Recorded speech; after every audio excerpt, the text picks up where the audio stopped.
Cette histoire a commencé par les élus de la commune qui nous ont exprimé leur souhait de vouloir installer des agriculteurs sur la commune, qui avaient des terres à disposition qui appartenaient à l'agglomération.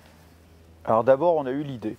Voilà, donc l'idée avec toutes les inconnues qu'on avait, où on s'était dit, d'ici la fin de l'année, on a nos agriculteurs. Ce qui est important dans l'installation, c'est aussi de trouver des terres, ce qui est extrêmement compliqué en Île-de-France. Et c'est pour ça qu'aujourd'hui, j'ai eu la chance, enfin, en tout cas, de pouvoir avoir accès à une volonté d'une collectivité territoriale qui était ici la communauté d'agglomération de Saint-Quentin-en-Yvelines et la commune de Magny-les-Hameaux, de vouloir réinstaller des agriculteurs.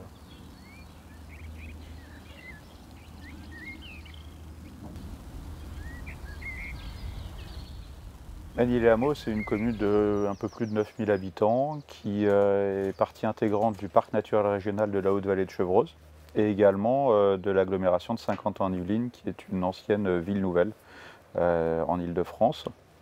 Et une des particularités de Magny-les-Hameaux, c'est que la superficie de notre commune est à 80% en espace vert et bleu, donc agricole, forêt, nature. Quand on est parti sur ce projet, on s'est dit l'année prochaine on produit à peu près. Bon, on se disait un an et demi. En fait, c'est beaucoup plus long que ça. C'est vrai que dans la première démarche, quand on a commencé à dire voilà, on a des terres en friche, on va les mettre à disposition d'agriculteurs pour faire de l'agriculture bio et de proximité, en circuit court. Certaines personnes nous ont regardé un petit peu bizarrement.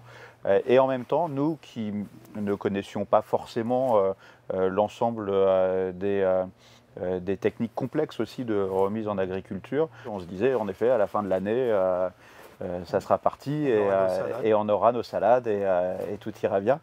Et en fait, c'est pas du tout comme ça que ça se passe.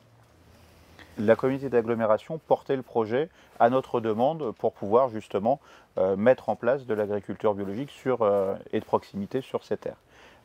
Et dans ce cadre-là, ils ont souhaité commencer une étude et avec donc un appel d'offres pour pouvoir être accompagné sur ce dossier et monter ce dossier de manière technique et de manière professionnelle.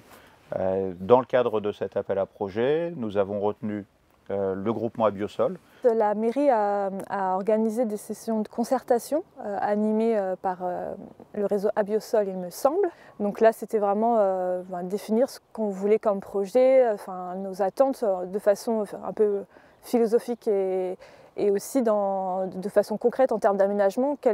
Quel échange réciproque pouvait y avoir entre ce projet et les attentes des habitants en tant que riverains ou en tant que futurs éventuels consommateurs. Et au-delà des habitants, c'était de pouvoir concrétiser cette remise en culture.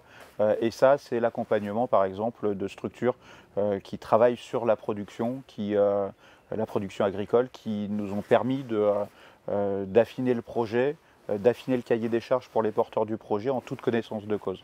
Ce projet avait une signification particulière ici à plus d'un titre. Le premier tout simplement d'ordre géographique. Moi j'avais envie de m'installer dans l'ouest parisien. Mais ce qui m'a aussi très vite intéressé, c'était que ce projet était soutenu par le pôle Abiosol. Et aussi parce qu'ici, on sentait une vraie volonté, non seulement politique, mais citoyenne, en fait, tout simplement de remettre de l'agriculture au sein de la ville. J'ai trouvé en quelque sorte un partenaire pour pouvoir répondre à cet appel à candidature, parce que la surface était trop importante pour moi, il y avait près de 10 hectares. Et là, donc, on a retenu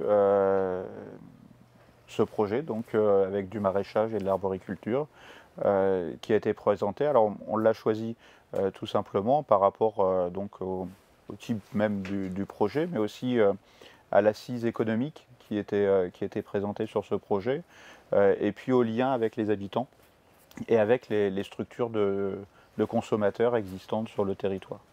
Ce qui était particulièrement fort dans mon histoire et dans ce projet, c'est d'être en relation avec des AMAPiens, si vous voulez, avec des AMAP, donc l'association pour le maintien de l'agriculture paysanne, Pourquoi? Parce que très clairement, il s'agit vraiment de mettre au cœur de l'échange économique la relation entre un paysan et les gens qui vont acheter ces produits.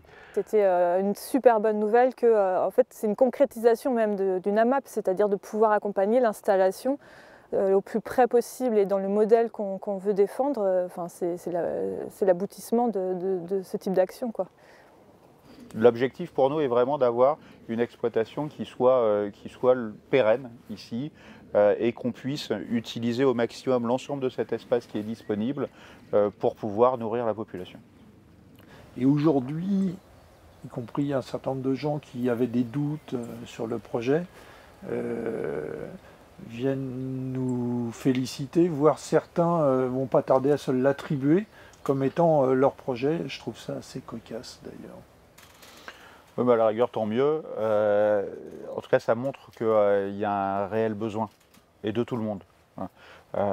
Moi, ce qui sera finalement la réelle réussite derrière sera quand d'autres communes autour, et notamment l'agglomération de Saint-Quentin-en-Yvelines en global, prendra cette problématique à bras-le-corps et qu'on verra surgir d'autres exploitations autour de chez nous. On a appris énormément de choses en montant ce projet. On a vu toutes les difficultés et on a déjà aidé un certain nombre de communes puisqu'il y a beaucoup de gens qui viennent visiter le projet, voir où on en est, comment on a fait. Et je pense qu'effectivement, l'expérience d'une commune qui construit une ferme aujourd'hui, c'est quand même pas courant. Et je pense que ça va être un bel exemple quand ça va être terminé.